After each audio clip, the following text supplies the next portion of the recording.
Hey, listeners.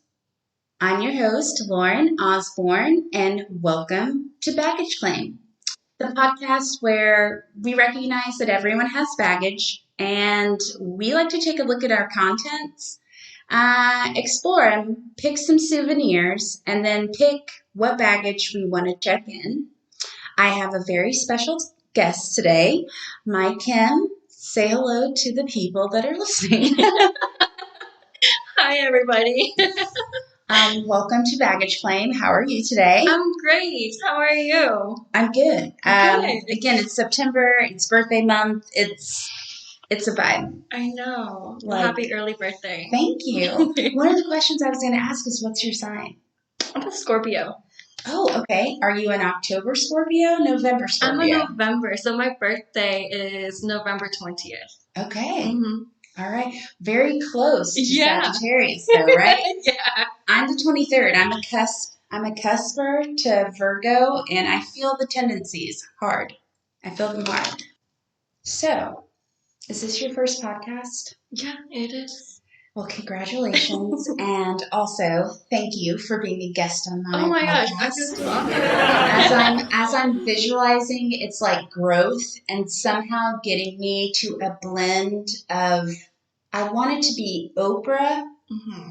Karamo, and Mari for a career, like literally talking to people like on a couch or like in a coffee shop, doing this for a living. Like Yeah. that's what I'm trying to channel. So Manifest it. exactly. I'm picturing it. I just want you to picture it and just say you were an early guest in an empire. You know, Perfect. starting a network. I don't know what that's called. Maybe when Candy bursts. I don't know if you're a propaholic, but Candy from Real Housewives of Atlanta, if you start a network, holla at your girl. Okay, so you're a Scorpio, Mm-hmm. a November Scorpio. Do you have siblings? I do. I have one younger sister. How much younger? 5 years. 5 years. Mm-hmm. I always wanted a younger sibling. Oh, really? Do you have any siblings? I have an older brother. It's his birthday I today. always wanted an older brother, and happy birthday to him. Yeah, happy birthday. Happy birthday, Eric. Yeah, I'm super happy for you. Okay. I only thought of that because that was like my brother's birthday. I'd like to do 3 warm-up questions, right? Okay. I actually have more than 3, so depending on how long like we want to do this, I'll go with them. But I feel like I have my main 3, and then I'll mix it up a little bit so we can get to know each other. Okay. So the first thing, what is something or some things that you really want people to know about you? It sucks because my mind just went blank. That's what these questions do. They really... Okay, I guess one thing that pops up in mind just now is that I'm actually an overthinker. I try to stay really calm and collected, but honestly, inside, I'm just going crazy in here. Mm-hmm. But yeah, I'm an overthinker, so reassurance helps me a lot. Oh, huge thing for me. Reassurance is huge in all aspects. Yeah, definitely. Literally. What else? It's at 3, right? Oh, I have 2 more questions. 2 more questions? Yeah. Okay. So you want the world to know that you are what, like cool as a cucumber on the outside, and then on the inside your mind is like running a mile a minute? Or because it's like, is that what you want? You want the world to know? Hey, it can be. Is that like you overthink? Or I mean, which is fine. You know, it is what it is. I just overthink. That's it. Case in point, right here. I feel like if there was one thing that I would want people, this is going to sound so shallow and surface, but I don't care. I am who I am. I would want people to know one of the things, which there are many, but like that I have great style, you know, Oh, that's good. I look cute. Good. Have that confidence. Yeah. Yeah. And I can't say, even though you see me like in my loungewear, that is true. You know what I mean? It's a gift. Okay. Question number 2. What did emotions look like in your home growing up? Ooh, that's a tough one. It's very personal. So growing up, I would say mixed feelings. Okay. It would be chaotic. Okay. Okay. So I feel like, because mine correlates, like I'm a super masker. So when you were like, hey, like I seem calm on the outside, but like inside, I feel like, does that correlate to calm on the outside, mind running in? Yeah, mind it does. On the inside? It does. Okay. Yeah. Cool. Mm-hmm. Okay. And question number 3 of the main 3, the power 3. What does joy look like? Joy looks like to me having my favorite cup of tea with a good book in a coffee shop. What's your favorite cup of tea? Chai tea. Chai tea. Yeah. Yes. Which chai means tea, right? I think so. I'm like, yes, double. We're just making sense. Yeah. Okay, well, those are like the main 3. Okay. I'm going to switch it up, right? I'm going to allow, and not even allow. Do you have a question for me? It's okay if you don't, because I didn't prepare, but if you do. Neither did I. I tried to, but you know what? I'm going to go into this being as genuine and just raw. Because if I do prepare so much, again, I'm just going to be like, oh my gosh, I'm just going to overthink. Yeah. I do the same. Like I can, again, like we said, when I want to do something, I'll be like, I need to get all the supplies, right? Like, let's say all of a sudden I wanted to be like a bowler, right? Yeah.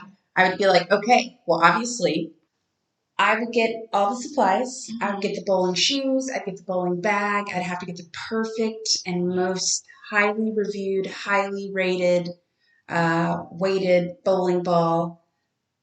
And I haven't even started bowling, right? Like that's how my mind works. Like if I have everything, like surely I'll perform well, and or surely I'll do it. Because sometimes, like, I have 2 pairs of roller skates right now.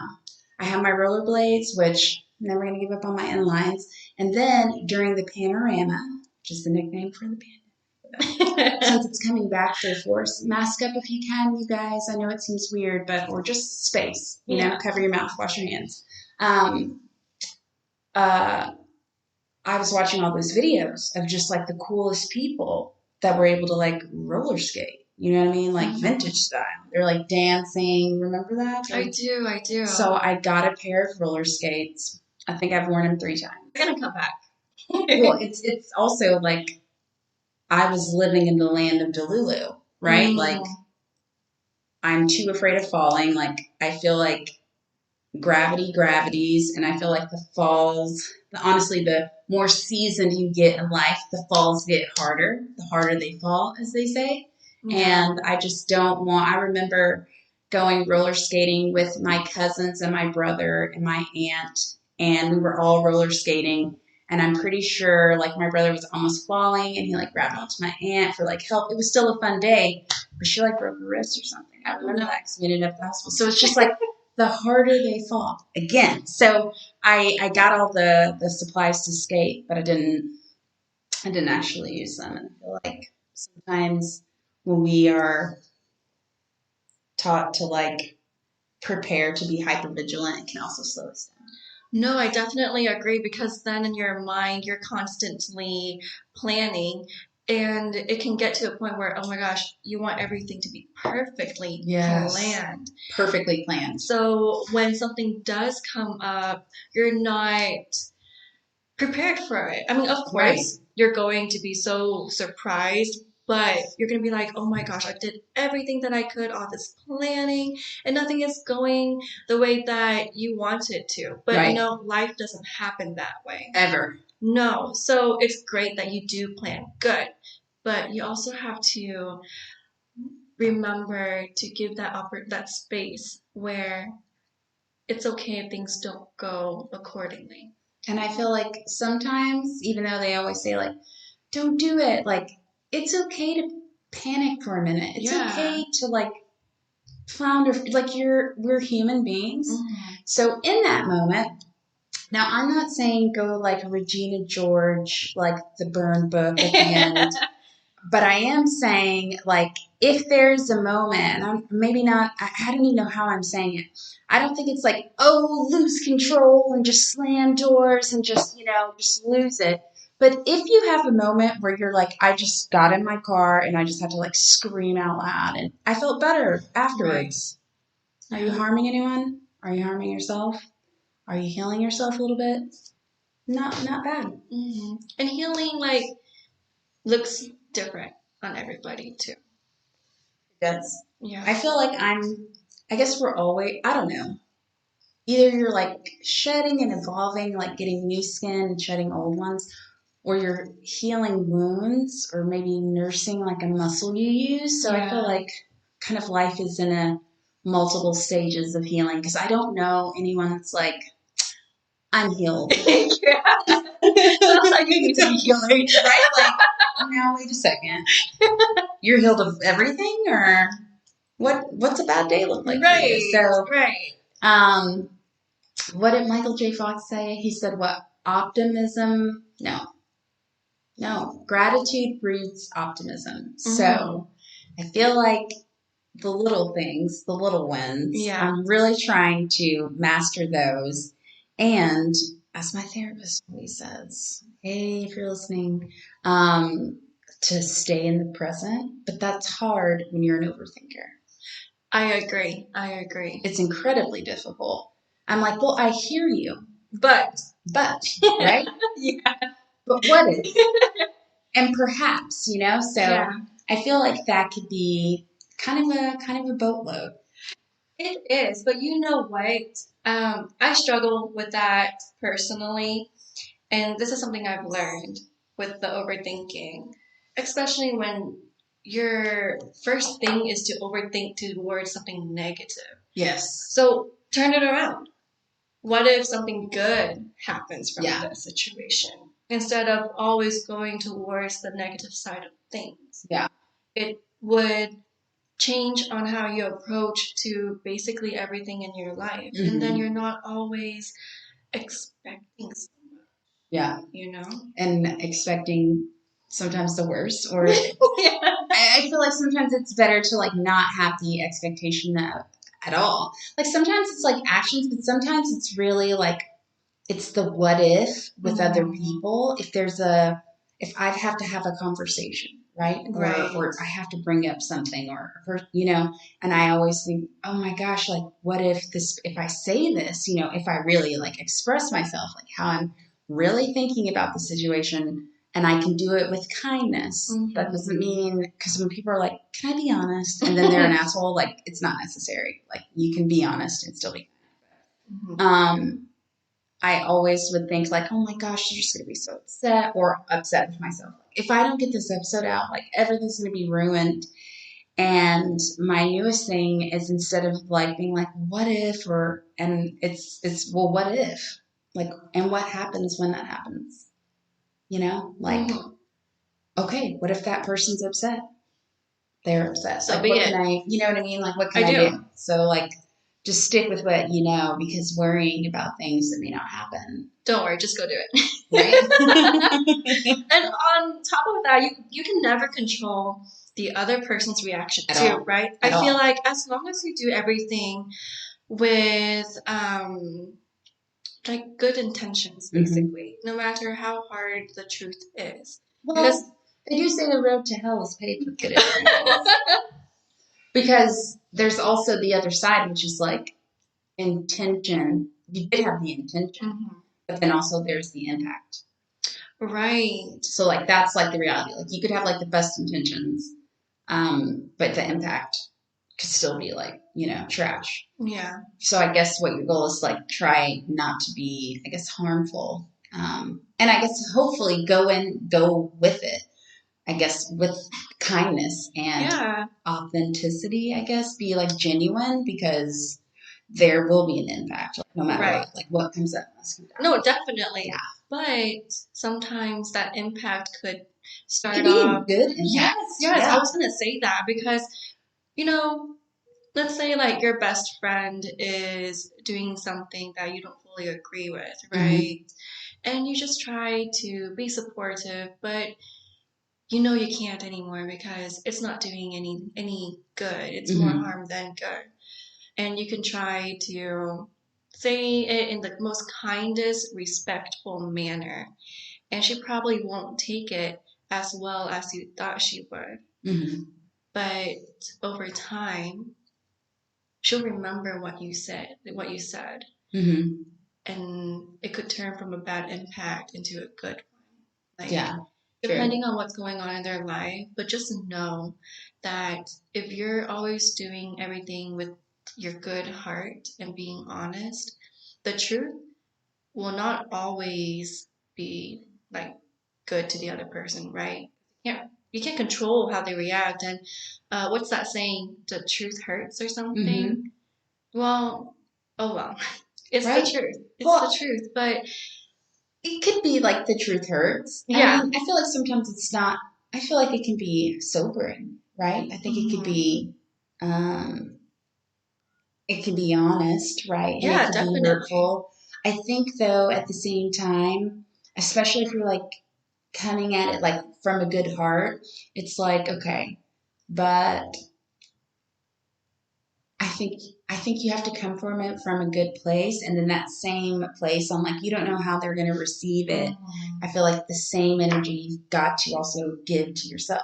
You've got to be like as honest with yourself. Like, am I saying this because like I really don't agree with it, or is it a me thing, or is it a them thing? And then recognize too, like there is going to be an impact. So no matter how you say it, right? Like after this moment, good or bad, hopefully in the good, that there's no time machines, right? Like you can't go backwards. Right. You feel like prepared for the impact, and hopefully it's a good one. Yeah, you just go on with it. Life continues on, and sometimes the truth is a bitter pill to swallow. You know? Right. But it is what it is, really. Yeah. You can't control everything. You really can't control everything. Oh, I hate that reality. And I'm such like a controlling person. I hate that truth. Where you're like, wait, what do you mean? What do you mean? I've done all this preparing, right? Yeah. Or trying to. I'm thinking, I'm trying to see a bigger picture. I'm doing all this work, and you mean I can't control? Right. Wow. I think, you know what? That is one problem with me. I just like to control everything in my life. It's so bad. And I think I had to realize this a year ago. It took me so long to realize it. But I think it's just the way that I was raised too. Okay. And then, you had asked me earlier, but I think it had to go through, it has to do with me having no choice but growing up faster than I needed to. So with that, I had to listen to everything that my parents was telling me, some sort of control, And for a moment, I think when I was 18 or 19, I finally felt that I can't always let someone else dictate my life. I have to be in control of my own life, especially my own happiness, Yeah. And everybody's happiness is different because we all have different goals, we have different perspective on things, but at the end of the day, you have to take care of you. Yes. Nobody else can. You have to advocate for yourself. Yeah. So with the control, I started to really have this like big motivation with my life. Okay. Finally breaking free from the not breaking free from the trauma, but basically my upbringing.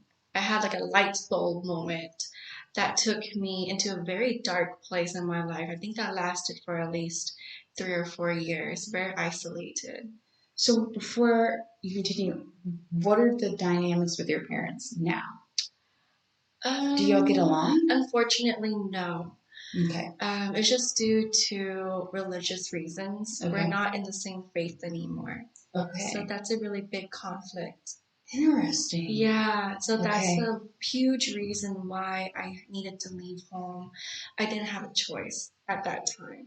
Okay. Okay. It was one of those situations where, okay, if you're going to live under my roof, you're going to have to go back into your routine, your spirituality, and religiously. Mm-hmm. You have to start practicing again. Mm-hmm. But at that time, I realized what I was practicing really didn't make me happy, and I just had a different view on it. Mm-hmm. That, do you mind me asking what that was? What do you mean? Like, what did you practice before that you were like, this isn't my style? Because I don't know if you've listened to my episodes, but like, I'm in a mid-existential crisis, and so yeah, I understand being like, well, this is how I was raised, and then I got questions, and well, I basically grew up in a very strict Christian household. Okay. So the religion that my parents follow, it's very strict. Nothing that is wrong with being strict, but there are things that I think I just personally don't agree with, right? Right. And everyone has their own different views on religion and faith. Yeah. So yeah, like I definitely Have you met support fundamentalists? They're all over the Yeah. spot. Are you kidding? Is that a joke? I mean, have you met them? They don't wear pants. To each their own. To each their own. Yeah. Except when there's not a choice. Consent, especially for the women. Thank you. Sorry. Please continue.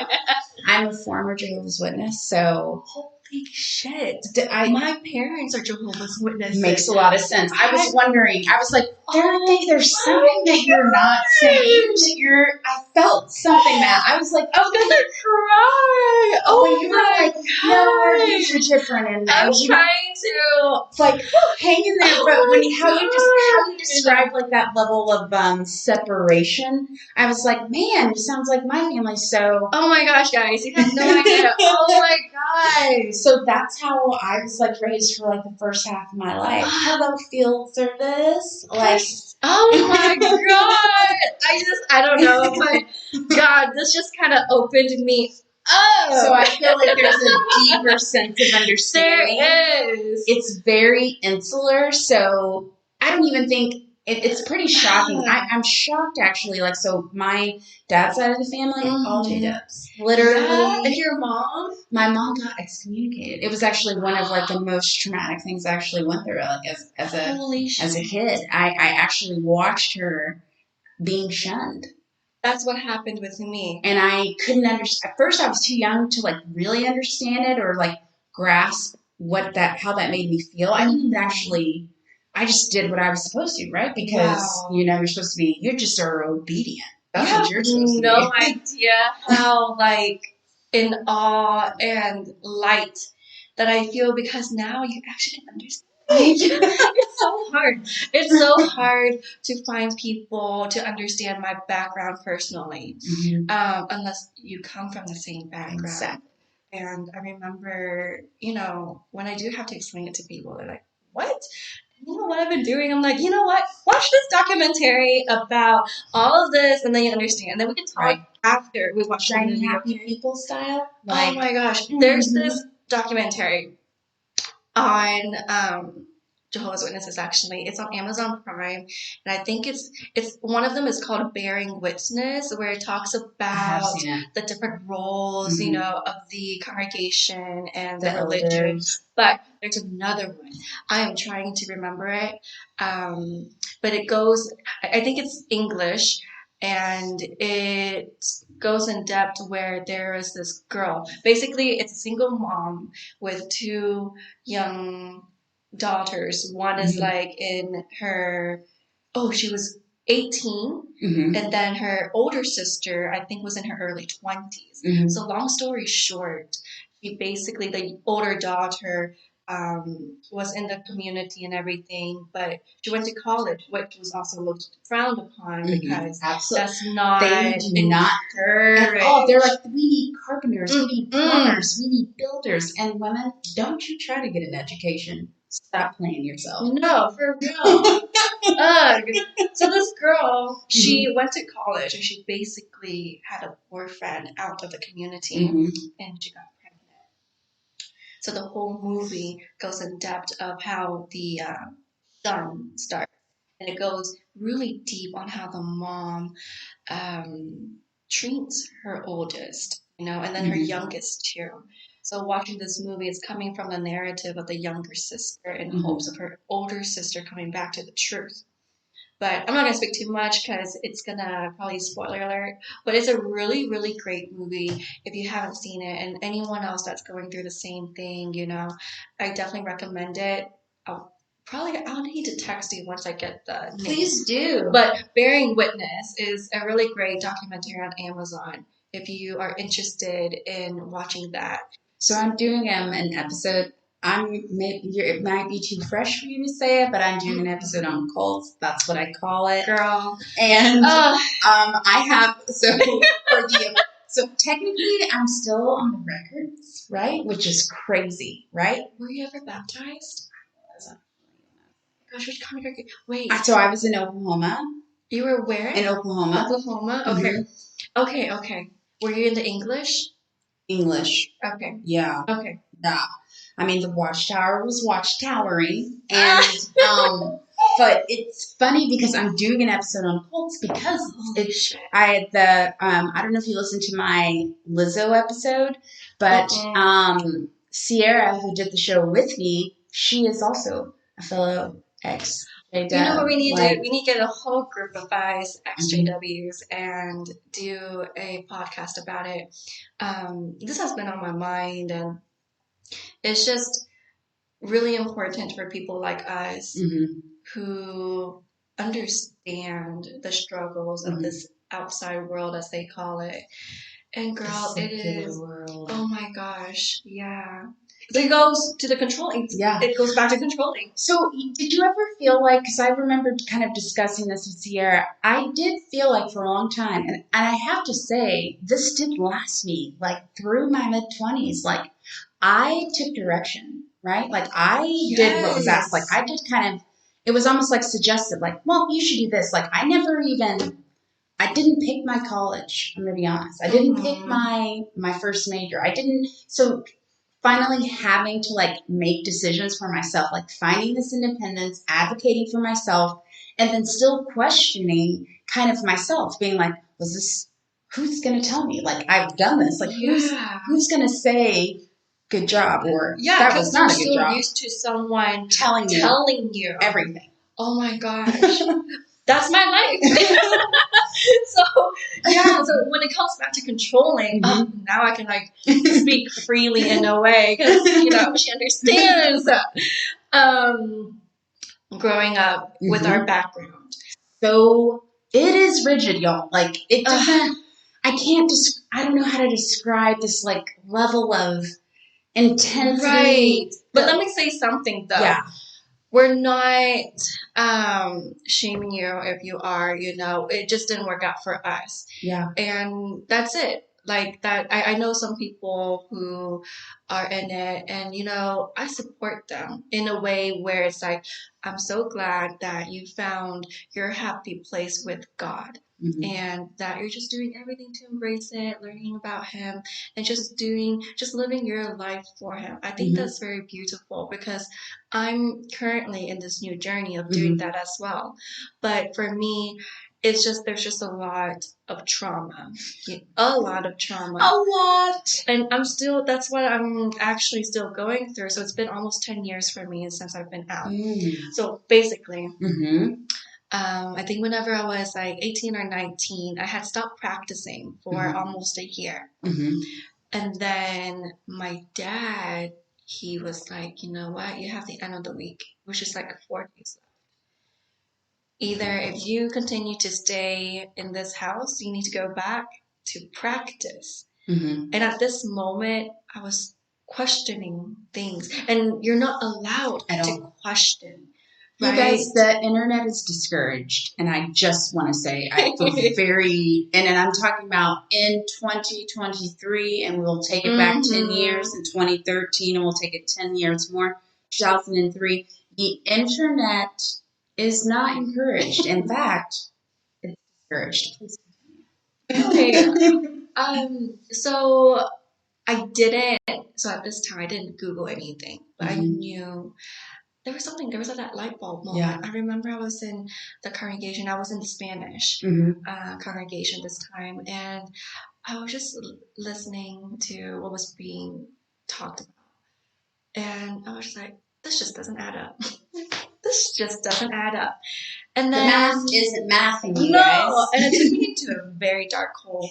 Like 5-7 years later, till this day, it's still a black hole that I struggle, but it was a deeper black hole when I left. So long story short, my dad told me that. He had a week till the end of the week. Yeah, 4 days, y'all. 4 days. He's either you continue to practice or you're just gonna have to move out. And at this time, I was working at Starbucks as a barista, so I didn't have money, nothing. But then I think God works in a lot of ways. And I don't know if you still believe in him or anything, but personally for me, I'm reconnecting with him in my own way. Right. In a way that I believe it should be. Right. So when I look back on these things, I'm like, wow, he's never really left me at all. I got like a job opportunity that paid for my housing for a few years. So you moved out in 4 days. I moved out. I think it was like 2 days later after I had the job opportunity. It's like, Dad, remember that 4 days that you gave me? Well, I'm actually moving tomorrow. Wow. Yeah, so I Big packed. steps. Yeah, it was like I packed 1 suitcase and 2 boxes. And yeah, that was it. And then I didn't know what to do. I just knew my first step is to leave. Is to go. And after that, yeah, I didn't talk to my parents until COVID. So I think it was at least like 4 or 5 years. We kind of like reconnected, but you know, there are, as you know, there are rules. Like they have to limit their contact. Well, they actually can't contact you. There we go. They can't. They cannot. They cannot. But I think when COVID was coming, they it was thought a scary it was like time. It was, and they're like, oh my gosh, it's the end of the world. It's coming. So, you know, we talked. We caught up for a little bit, but my relationship with my parents overall is not very close. And now you can understand why. I do. I always say, like, so when I go and visit my family, love you guys. So for me, I feel like my faith is very much like, it's very intimate. I call the being above, I call them creator, because I feel like other contexts have been kind of drilled in and made me feel like I have to question, and I don't have to question like what is made, where we are here, right? Right. But I do know what I always tell myself, especially when dealing, love y'all if you're listening, but I know they're not. So,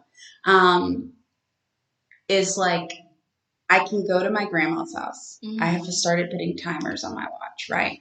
I time how quickly in conversations we're going to get to Armageddon. Shit. Right? Like, I'm going to hold up. Let's see how quickly. It's under 5. We've got scripture. Wait, are we in? We're in the final chapter. We're in Revolution. Okay. 200 years later. There it is, 144. There we are. And my newest thing, how I deal with it, because like both of my parents have passed away. Like it's actually, I have a funny story. Not funny, but like kind of just. It's just dark humor. It shook me. Yes. I think that's how we have to deal with it. Dark humor, right? But I know that when I go see them, how I tell myself how I can make it and just like flow with it and not be like as traumatized, because they are my family. It's like, you know what? They just love me so much that they really want me to be a part of the 144. They love me so much that like they are telling me this because they really want me with them. And I've got to appreciate that. I'm not going to co-sign it because I just, come on.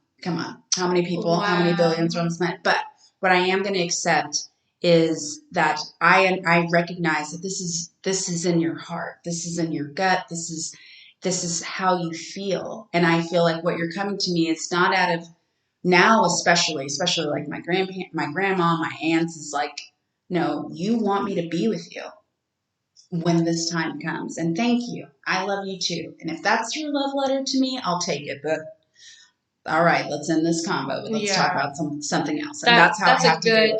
That's a good take that you do. Unfortunately, I can't last over 45 minutes with my parents. It's the timing. It's like, have you been waiting to say this? Yeah. How are you doing? The sale at the grocery store. I know.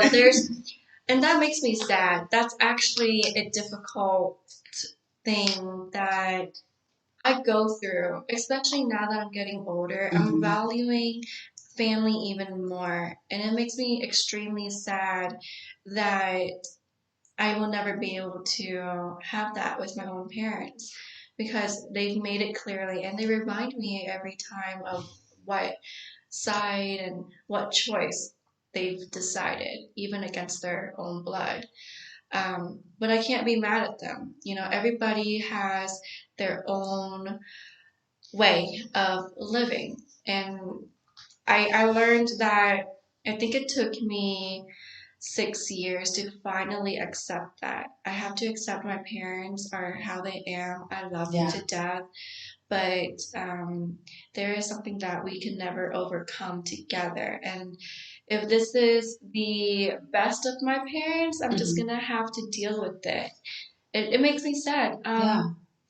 Because they don't know who I am. They only know that version of me, that 12, 15, 16-year-old version of me. Was your family always in it? Yes. Okay, yes. I was born in the truth. Okay. I was raised in the truth.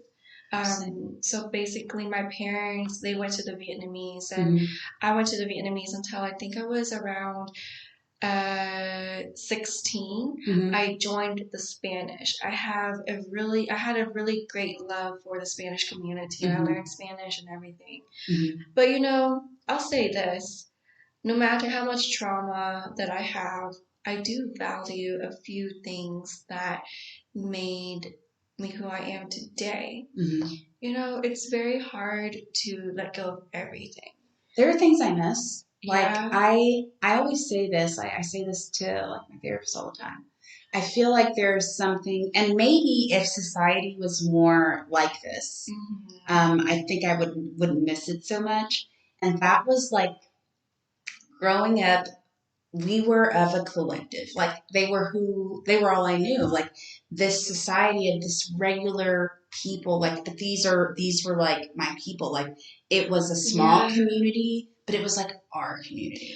And it was like we weren't of blood, but we were brothers. That's how we spoke to each other. That's how we greeted each other. Like and I get it because well, it's a high pressure life. That love, but there is a love, and I don't think people, and this is also what I can say, especially from being away from it, is like no one steps in there thinking this is a cult. Okay, these are incredible people, kind people. You know what I mean? Like, and I want to call it that, but I'm going to call it that because that's some real traumatic things. And watching my mom get shunned, literally, I still dream about it. But these are not monster people. Okay, these are good people that are like, this is what I believe, and you're like, okay, I get that, and this is where I'm at, and I just kind of hate that, and like still, like even now, like I feel like my family is like, we just keep it on the low. We don't really tell people that, like, you know, we. I understand. You know what I mean? That. The people are very loving. Like, let's not forget that. I remember the warm love and everything. Yes. The fellowship. Yes. But it's not the people, it's the organization. That's what it is. And yeah, it just sucks. It sucks. It works for people, but others, like I guess for me, for you, it's just a very traumatizing part of our life that will always take time to heal. That is one thing that I don't think I can ever fully heal from. I still take it day by day. But like I said, I think growing up, we were taught to be respectful, kind, obedient. There it is. And all of those things, I know, all of those things are good, right? Yes. But there are a point where you're just like, this is not good because it makes you insecure. But like now I really take pride in like the woman that I am. Yeah. And the morals. I still have morals. That's something that I don't want to let go of. That part of my life taught me the morals and the standards of what I want in life for the summary of it, right? But there is the dark side of things where you have to learn how to be independent. So like earlier I told you, I think I moved out, I think whenever I was it was between 18 to 20. I forgot. But that's imagine, so young. Yeah, like, imagine, like, just leaving everything, your home, your friends, your family, your whole life, whole community, start over at 20. Like, imagine how that. did you do that? Like, where did you said that they provided housing, like, where'd you go? So I was uptown. I was a barista at the moment, and I got promoted to lead, and then I got a second job as a personal chef in Uptown. So they had just gave me housing, and I it was like my first time adulting, as you can say, my taste of independence. And it was a struggle because I've never been independent before. Even if you're in the organization, let's say I'm like in my 20s and my 30s and I'm still in the organization, you're not going to be taught how to be independent. Instead, you're taught to be dependent. And that's something that I struggled so much. So what I had to do was unlearn everything. I had to let go, unlearn everything, and start over. And those first 3 years was so tough for me. I can only imagine. Because I was actually out here by myself, Sis, look at my face. Like, if you guys could see this, like, I'm just like, but you know what? I mean, you're here now. I had that's going to be on another episode we were talking about. Yeah, like, we're going to have to do another one of these. But you can look back, even in those moments. It's like, and I'm not one of those people that are like, oh, it was meant to be. Or, I'm not like that. It is what it is. Right? Right, but you can, like, literally look back and be like, shit, I did that. Yeah. Don't tell me I can't do something. I went through this. You can't touch me. Right? Don't try me. Not today. Not ever. No. Not today. So how I got through it was taking a different aspect on life. My whole life, I was taught that people who they call it the outside world, which is the world that we're in today, are bad people, filled with bad people, right? You need to look stray away from people who don't follow or have interest in this organization. And that was like something for me to think about because I'm out here by myself. So what do I have to do? Adapt. Yeah. But how do I adapt? By absorbing everything and observing everything. And the more that I looked at everyone around me who I talked to and just am living around, I realized, you know what? This is such like BS. These people out here in this world, no matter what race you are, what your background is, if you have tattoos or not, if you smoke or not, that's your own thing. But there are actually very beautiful people out there. You know what? And it's shocking to say, but they're much better than the ones in the organization. Because you know what? These people, they are filtered free. Yes. Like they'll tell you how it is, right? In the organization, they'll like try to sugarcoat it, try not to hurt your feelings, blah, blah, blah, bring God into it, make you feel bad. No, life doesn't really work accordingly to everything like that. And that's what I learned. I learned that everything I was taught my whole life. And that was such a bitter pill to swallow. It was a lie. What was the first one? What was the first? Because I was like way younger because my mom got excommunicated, and then eventually my brother and I were like, we don't want to go anymore. Yeah. Right. So we were younger, right? And then she just took us straight to Southern Baptist. Like, come on, give me a break. right? You know? But what was like your first like aha moment? Like mine was I feel like my first like year of like celebrating holidays. Like that was like, okay. so what, or it could be like a misconception that you were like, no, people aren't like that. You could do either or. But I do know one thing is because I always got pulled out of class.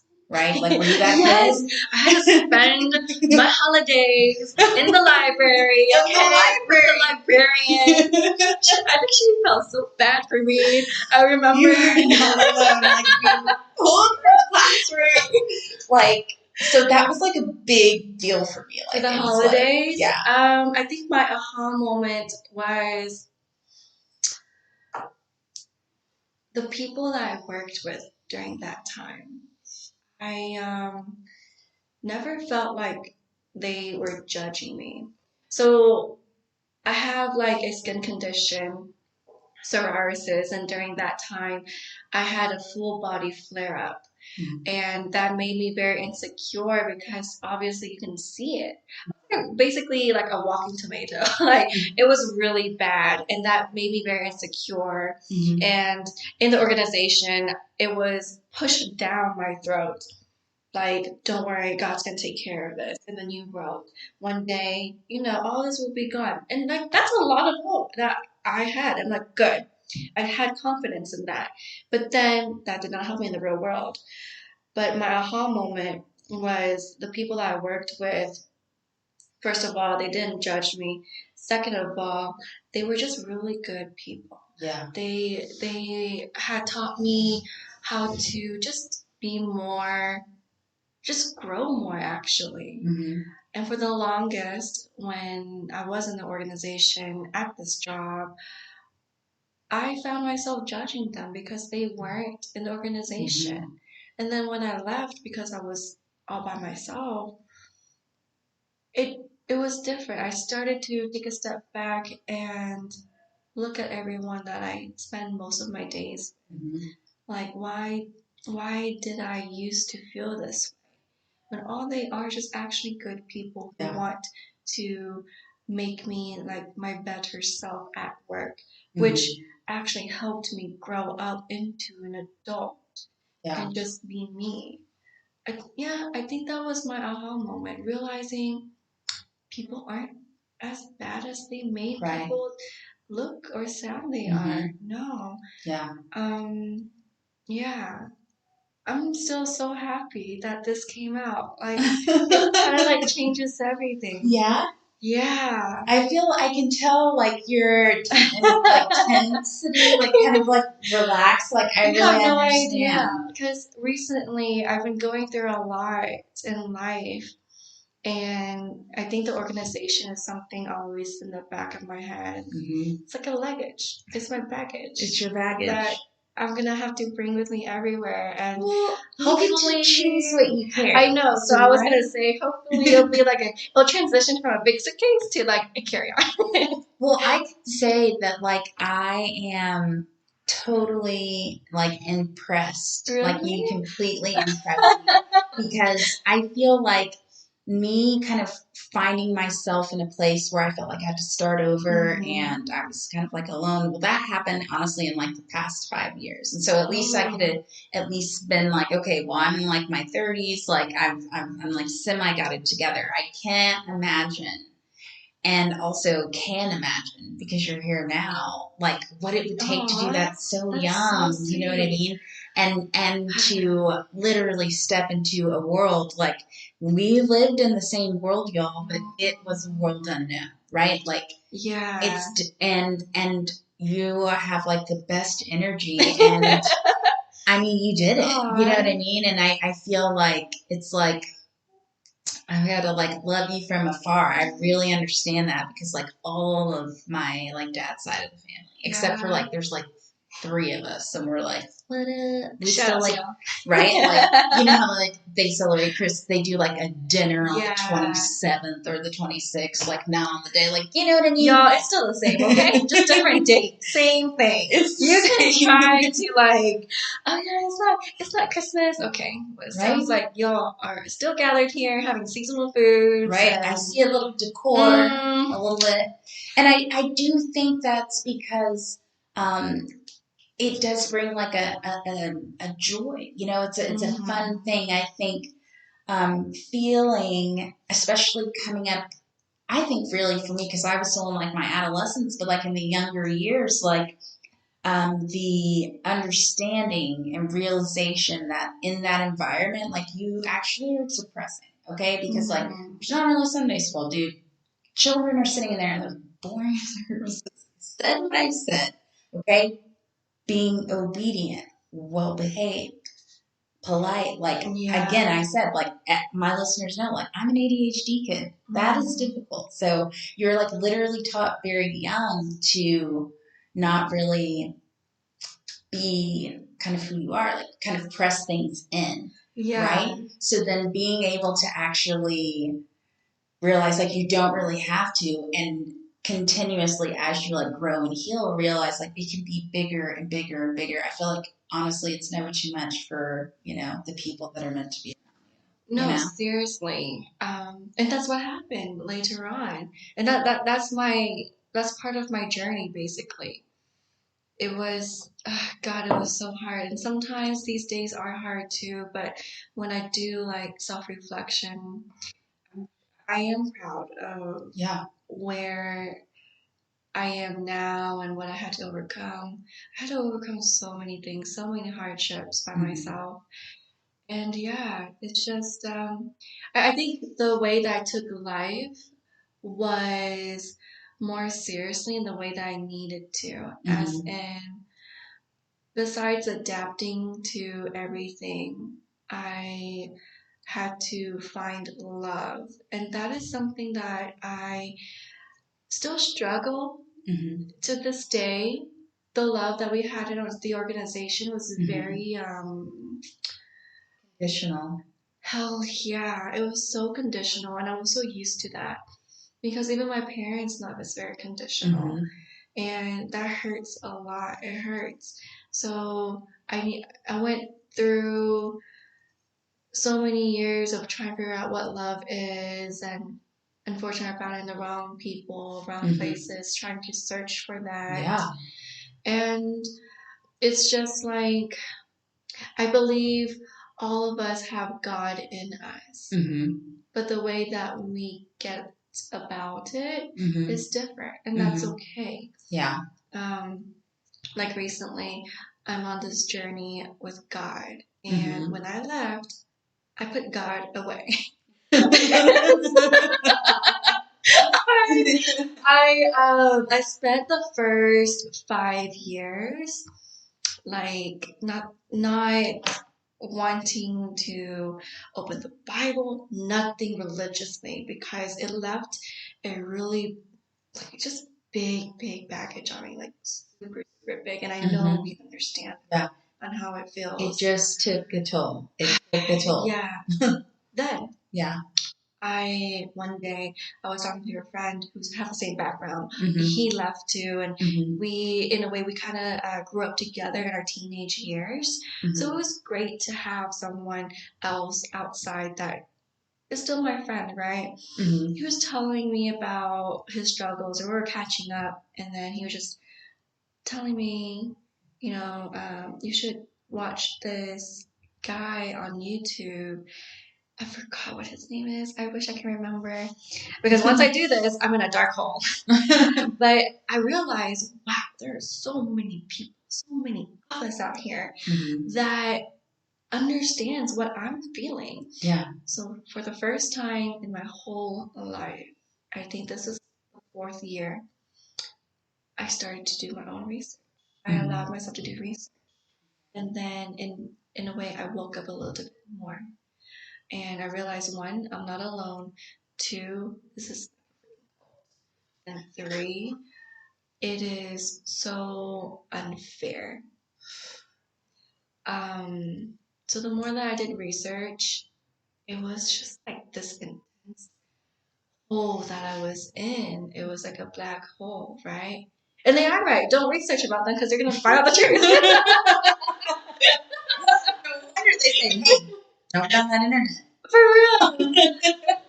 But for me personally, I'm so glad I did that because it opened like a world of possibilities out there. Hard truths, Holy but shit, yeah. but huge possibilities. Yeah. So that also made me just live life differently, as in, this is my life. I get to control what I do. And it's bad because that's my bad quality. I have to admit that is why I try to control everything. Okay. I get that. I really understand. Deeply. Like my whole life, I had no control, and then I had to start over again when I was 20 years old. And it's so frustrating when people my age, they're so caught up on the media, on the news, on the music, and I'm just like, what the fuck are you talking about? And they're just looking at me like, where have you been? Like, I was just like, I've been on a whole different planet. I just arrived on Earth today. It's super interesting. I mean, in your teen years, right? Yeah. Did you get MTV? Like a lot of it. Like how? Like you're still in your 20s. You're not even 30 yet, correct? No, I'm 26. I'm 27 in November. So you were born in 2000. No, 96. Wait. Don't judge me, okay? I've had a couple glasses of sham. Okay, 96. So, did you like watch the TRL era? Girl, no. What did I watch growing up? Cartoon Network. Okay. I couldn't watch too much of Disney because there was too much magic in it. So I think SpongeBob, and just those like cartoons. I did not watch MTV until I think I was 19. Okay. Yeah, that was like how out of literally this world I was. I think my first reality TV show was Keeping Up with the Kardashians. Oh, wow. Yeah. That's when, honestly, reality TV was like, there was some prime time. I mean, oh yeah. I'm sad that you missed the making the band era, but it's all right, man. It's okay. I'm still healing my inner child. I feel like, well, one, we're going to take a super quick break, and we will be right back. Welcome back to Baggage Claim. I am here with Maikim. Did I do it right? Yeah, you did. Hell yes. Why? Because we serve the name you want to be called, okay? Thank you. And what was given to you? Benedict. Oh my gosh. Well, during the break, we were just talking, and I was telling Maikim that I feel like I'm still going through like my existential crisis, sort of, even though it feels less like a crisis and more like a path. Yeah, okay. It's kind of what it feels like. That's a great way to say it. Right? Like, it feels like, okay, this is like what's leading in front of me. And I was saying, like, listen, y'all, I think I've been baptized like over 5 times, okay? Baptized the first route, right? The organization route. Okay. Then I did Southern Baptist, got baptized there. And then I also went through my confirmation and got baptized doing that. And then I feel like following, like maybe like my almost going like into college. So one of those situations where it's like you're headed off to school kind of situations, like we want to like bless you, pray for you. Then I know for sure I got baptized with my ex-husband, and it's not that I don't understand the significance and why people do it, and to be washed and made new and all of those things. But when I say things have like changed for me perspective wise, and like when I'm trying to figure out what's the way to go, what's the way that my heart and my gut tells me and not my mind and my insecurities and also my indoctrination, trying to like peep its little way through me. It's been a unique kind of journey, and I used to, I think, be kind of scared about it, right? Because it's like there's so many questions, but I now feel like it's less of a crisis and more of a path, and I'm open to walking on it. Yeah. It's a journey, and it's okay. It's okay because that's your journey. You don't have to explain it, That's a great way to put it, really. Yeah. Yeah. Okay, so I have a question, right? I have an answer. I feel like it didn't happen. I feel like it had to happen in this time of transition for you. Mm-hmm. When did you get your first tattoo? And which one is it? I have to. Oh, yeah. I have so many tattoos, I can forget about them.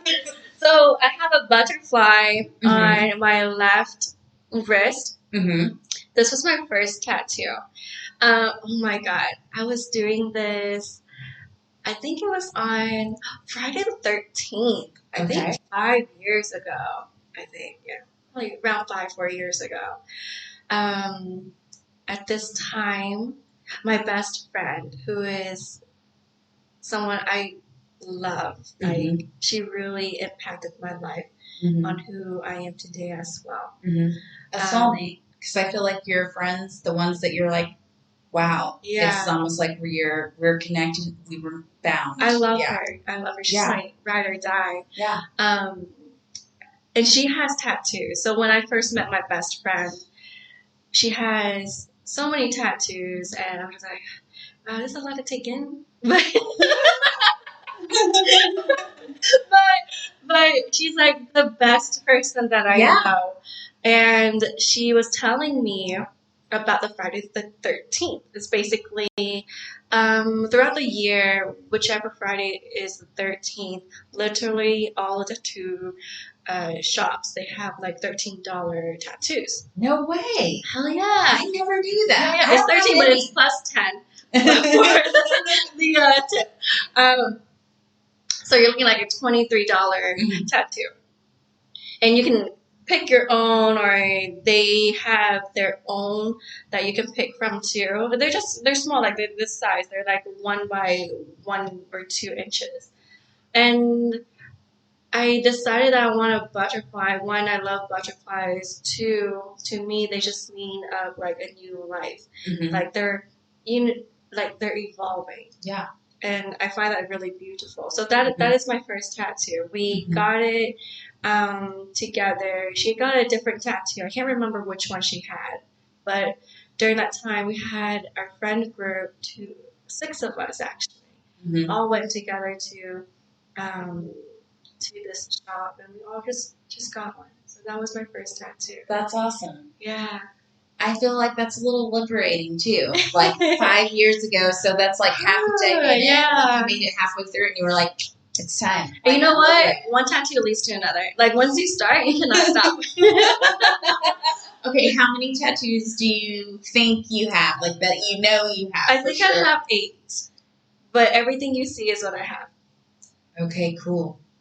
Yeah. Right on. Okay, so since like you had this like liberation and like finding it, you said finding like love, like really understanding it. Yeah. Like, are you in love now? Like, do you have like, I mean, I'm working on it. Like, I feel like it's a work in progress for me. So what does that look like for you? Right now, yes, I am in love. I'm in love with myself. I love it. And this is such a unique journey for me because I think right now I'm probably the best version of myself. I love it. Yeah. And I wouldn't change anything that made me where I am and who I am today. So this past year, I was actually in love with somebody, and we had such a beautiful relationship. And he was like, he is still very special to me, but he is the first person that actually made me feel loved and cared for. He was so sweet. Like, he just, I don't want to say catered, but he just provided me a different love. It was unconditional love, as he said. And that made me think, like, unconditional love, what is that? And then, yeah, and this relationship really has a big impact on me because he showed me what unconditional love is and what it feels like. Like we talked about earlier about my parents, their love is very conditional. And everything in my life regarding to love has been conditional. So even Joe's quite conditional. Definitely. Heavy on the conditional. Hell yeah. Conditional. But with him, it was unconditional, and I never had that in my whole life. And we had a very beautiful relationship, like I said. A lot of challenges, like every couple has, but ours was very particular. I think because it was such a newness that we never experienced or had in my life, my automatic response was to run away from it. I started to distance myself. But he never pushed me away. He was always there to support me in everything I wanted in life, anything I wanted to do. He would always support me. He was basically, he was someone and could still be someone that I want to marry in the future. Okay, and that's I was like wondering. a big thing to me. But, you know, we didn't work out for a few reasons. And I think because right now our journey in life is different. I think once we kind of figure out what we need to, maybe we will find a way to be together again. And I believe if that's the case, we will be so much better. We'll be much more better versions than how we were this past year of being together. And everything will be different in the way that it should be. So, yeah. I feel like for now, it's like, listen, that chapter's ended. I don't know if it's going to do an epilogue. I don't know if it's going to turn around, but if it does, okay. But if it doesn't, okay. Yeah, and it's not forced or anything, right? But I'll tell you this. I learned so much about myself in this relationship, and that's how I found love with myself. Because of that unconditional love I've never experienced before, I clung onto it. Which made me good. I mean, hello, endorphins. Hell yeah. But it overwhelmed me because I eventually lost myself. I depended on him emotionally, and I've always been independent. But with him, it's like, he's like, you don't always have to be independent. Let me take care of you. And that was so new to me. So I had to fight so much with myself to let him lead, let him take care of me. As I should, right? While it doesn't feel, making sure you're like, but you're not controlling me. Right. Right. Oh my gosh. Like, there's, hey. PTSD. Right. Yes. Right. And that is something I struggled so much. To the point where I just did reflection on everything. Like I said, he's a wonderful guy. And I think for me, I needed to take a step back. No matter how good of this thing is, I had to really think about what I wanted. And what I wanted was not this, not right now. Okay. Yeah. Because if I continued it, I will hinder both of us and probably make the relationship way worse than it needs to be, you know? So I had to break things off for my own sake. And that's what I learned. Like, advocating again for yourself. Yeah. I mean, I honestly feel like, yes, maybe and hopefully someone is going to do it, advocate for you. But, like, bottom line, you've got to advocate for yourself. Like, right. You have to take every care of single you. time. Like, Yeah. every single time. Yeah. Because it's like, that's your, like, that's the most intimate relationship you're ever going to have in your life. And that's the one with your reflection in the mirror. Like, it's you. No, 100%. Like, at the end of the day, you Right? only have yourself to take care of. Like, literally. Yeah. I mean, but then part of me is like, as I'm saying this, I'm like, is that control? Is that me needing control? Or like, and this is for the listeners, please like write in and let me know. Like, as I'm describing it, like, I feel like, am I needing to control the situation by taking that perspective? What, being advocate? Like, what do you? Well, like advocating for myself and being like, I for sure need to be able to take care of myself. Like, bottom line. So I feel like there has to be a difference, right? Like, there's advocating for yourself and there's taking care of yourself. And those are, I think, taking care of yourself is part of advocating for yourself. Yeah, so I agree with that. Many different layers, like an umbrella. I think you have to not only balance those two things, but you kind of just have to not always do everything yourself. It's great that you're independent, you can do everything by yourself, right? And I struggle with that because I know I am independent, right? But here's the thing. Well, can I throw this out there? Yeah, of course. My therapist is always like, in your face, and I'm like, thank you so much, and not necessary. You didn't have to read me like that, right? Yeah. Which is like hyper independence, right? Is right a symptom of trauma, right? Yes. Because in so many ways you didn't feel as if you were cared for or nurtured in a way that you could feel safe, so you started to rely on yourself. And like, the math is mathing, and it makes a lot of sense. And that I understand because I also like really want to be like cared for. Just being able to accept it, thinking, for me personally, it's like, that, are you doing this? Like, what do you want in return? Right. There's always give and take. Yeah. And maybe I'm wrong. Like, maybe the intention was just good, and I need to like work on that. But then that hops to like a level of trust, right? And it just goes down a rabbit hole and saying like, I'm growing as a person, evolve or dissolve, like healing as I go. But I still have my little hiccups where like these things I do feel like perhaps they're triggering. And I understand that, yes, because I get triggered by the same things too. But what I learned, especially, from this relationship, is when you're in a relationship, you can't always do everything by yourself. Right. Because what's the point of being in a relationship then? It's a partnership. Right. So you have to allow your partner to help you. And that will actually make them feel good, knowing that, oh my gosh, I'm taking care of my partner.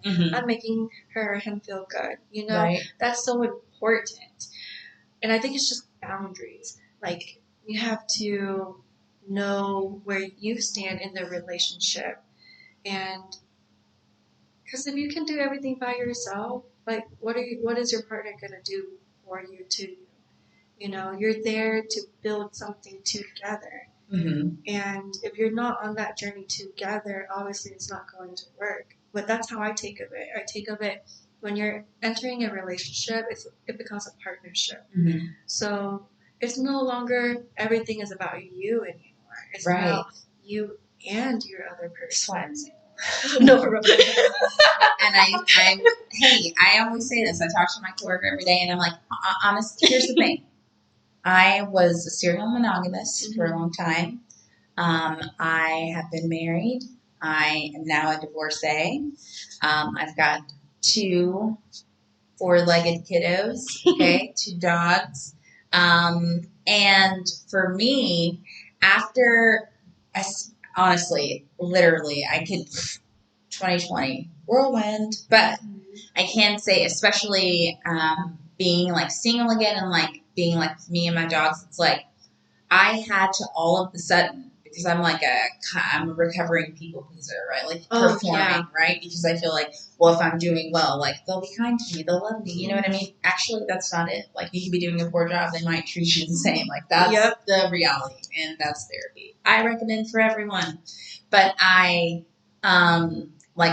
realized serial monogamous to this, like I actually have a bit of selfishness. I'm well aware. I feel like accountability is important. I'm selfish. I feel like I am going to consider, like, of course, everyone's feelings, whatever, but like in my day to day, like what happens when you're dating. Yeah. And if you're a good partner, is you do need to consider your partner, like in things, Seriously, right? yeah. And like right now, like I don't have the emotional capacity. Like I can only give it to like myself right now. Oh Like, my gosh. I can't. I don't have the cup does not runneth over, and so for now, I just can't. Like I really don't want to consider your feelings. Like I'm not an asshole, but I just don't want to have to Try give to a save shit your feelings, okay? because I also know me as a person, and I know me as a girlfriend, and I know me as a friend and as a partner, and like I am going to give a shit. You know what I mean? I can't like pretend I don't. Like if you're going through something, what am I going to do? Like hear you saying, "Hey, I'm going through something. I've got to vent. I just need someone to be like, well, life is tough. Call someone else. I'll see you later." Like that's not who I am as a person. Yeah. So of course I'm going to hear you and receive and kind of like what do you kind of need from me? I feel like that is my natural instinct. That's kind of who I am. So I've got to check myself before we even get there because I'm that type as well. Like I'm right for you as well, you know? And you know, that takes a mature mindset. No, for real.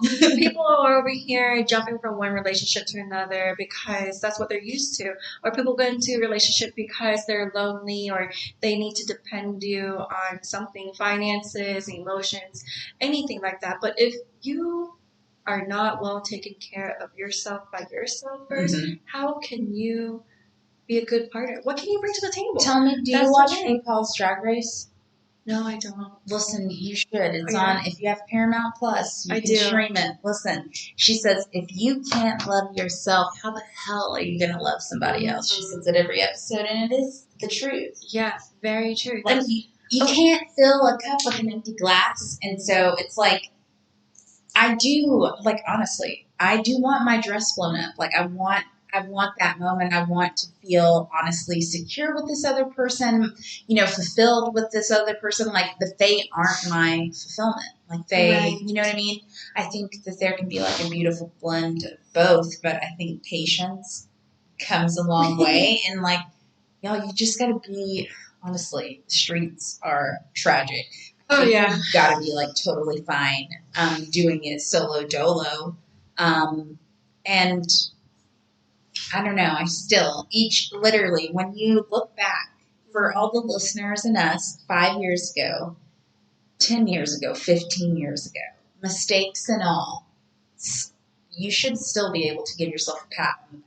Same for relationships, unless you need to blank them out. And honestly, if they need to be oops, like let's skip over that chapter, you can.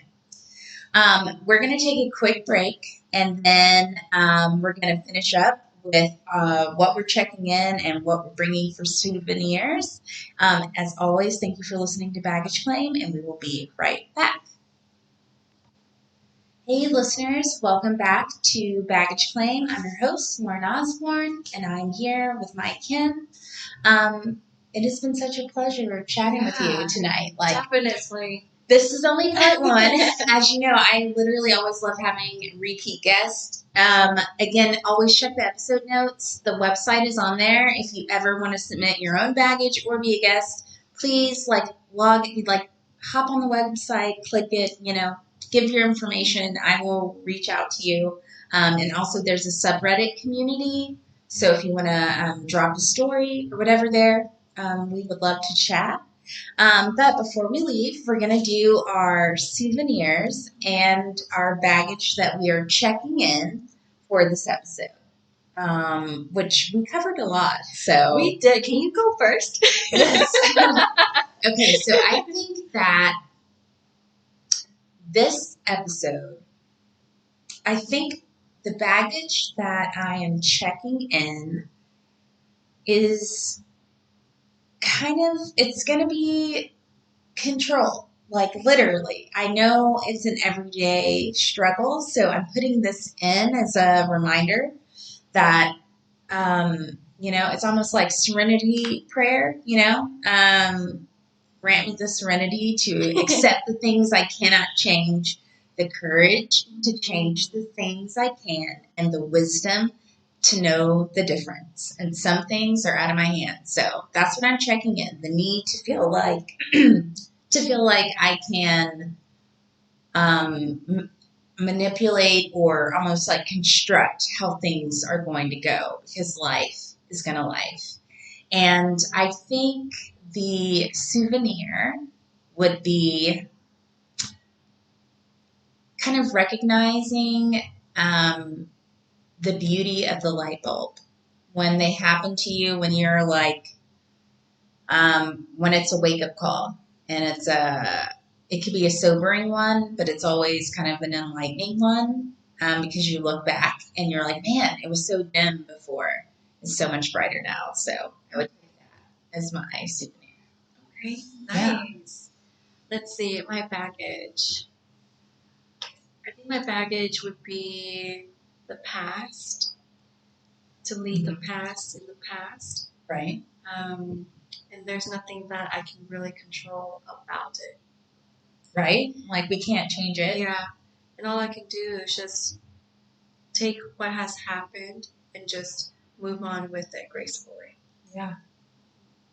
I like it. Yeah. Okay, so which one's the baggage? Which one's the souvenir? The baggage would just be my trauma. The past. The past with the organization. Right. That's still, to this day, it's still a really big baggage for me.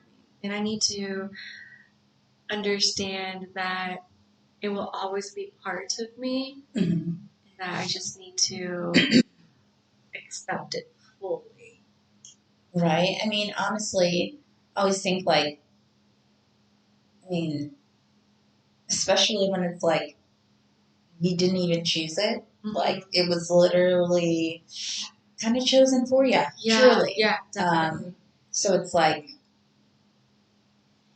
I don't know. It's weird. I have it's like a partial resentment, but partial empathy, mm-hmm. compassion, understanding, but also, I don't know. It's weird. It's weird. It's like, but you're so smart. Like, in all these other ways. Like, why don't you see it? Why don't you see this? You know what I mean? Yeah. But I also think another souvenir I take, acceptance. Because I'm accepting me as I am. Good. Right? So, I guess they are who they are. I'm thinking about my souvenir now. I think my souvenir would be take life as how it comes. Yeah. Yeah. I feel that. Yeah. Make the best of it. I mean, you're the main character of your story, so make it spicy. Or not. Well, listeners, thank you so much for joining us for this episode. Maikim, where can they find you? Where I'm on Instagram. So I'm on Instagram. Okay. My handle is MK underscore. Underscore. I was like, what is it called? So MK underscore HUYEEN. Okay. Mine is, of course, LJ4321. I should know my website by heart, but the ending is giving a lot. So, link in the bio, link in the episode notes. Please, if you like this podcast, please like it, share it, subscribe, whatever, like get it out there. And thank you as always for listening. And as I always say each episode, everyone has baggage. Okay, it looks different. Like some people's baggage you'll never see, but they're carrying it. And I guess the prize or the rose to that thorn is that you do get to choose what you carry. Like some shit you can lay down, and it's a blessing. So thank you as always for listening, and we'll see you, or we'll talk to you next time on Baggage Claim. Bye, you guys. Bye.